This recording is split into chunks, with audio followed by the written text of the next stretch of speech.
Вот покажу вам, как говорится, скверы, где, я так понимаю, что вот там с левой стороны ресторанчики, кафе, а здесь вот такая протекает коричневая вода. Кто знает, что это за река здесь протекает, напишите в комментариях.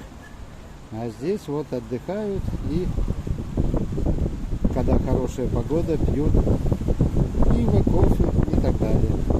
Пока-пока. Подписывайтесь на мой канал, ставьте лайки, пишите комментарии.